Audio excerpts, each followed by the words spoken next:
Just off Fairview Road, one of America's top restaurants is hidden away behind this brick wall. It's called Barringtons. It's a small place, only 49 seats. The nice part about having a 40-seat restaurant, you can baby and touch every single plate that goes out. Bruce Moffett babies every plate here. For instance, salads. Use good, fresh, local ingredients. This one has all locally grown veggies, imported cheese, homemade pita chips. To remind you how good a salad can be. I mean, 9 out of 10 restaurants I go to, a salad's kind of a throwaway course. At Barrington's, Bruce insists that every course, every order gets individual attention. Like these bananas, Bruce makes sure they are perfectly caramelized before putting them on top of his homemade banana cheesecake. I want to take something that people take for granted and put my own little spin on it. For instance, fresh North Carolina grouper, carefully bathed in butter.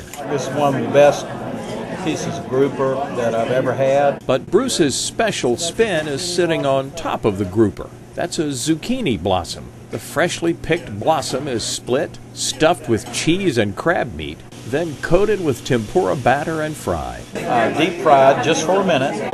Perfect for this particular dish. I can't imagine how someone thought that up. The famous Zagat guide put it this way: Bruce Moffett has a sublime culinary imagination. Zagat has rated Barrington's one of America's top restaurants for the past 10 years. It's gratifying, but I mean, I think when people call you a genius or whatever, Bruce is pretty shy talking about all the accolades hanging on his wall. He prefers just cooking and creating. mint, oregano, rosemary, sage. He grows all of his own herbs here at the restaurant, and his bumper crop of sage gave him an idea for a pasta dish. A fresh tagliatelle, The dish starts with prosciutto that's fried crispy, then mushrooms, some sage. that fresh sage. Now he adds pasta that's made from scratch here.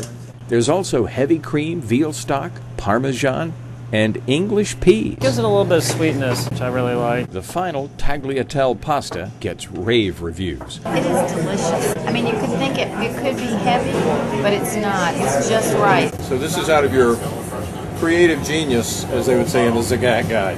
Sure. You're the least flamboyant chef I've ever met. It's just a good rustic Italian, northern Italian dish. Bruce Moffett did not start out to own a restaurant. After college, he had political ambitions.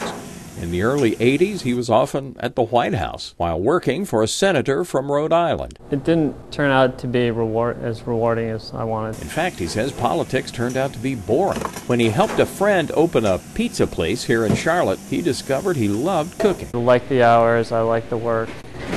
It was rewarding, and I felt like I was good at it. So Bruce went to culinary school and started dreaming small.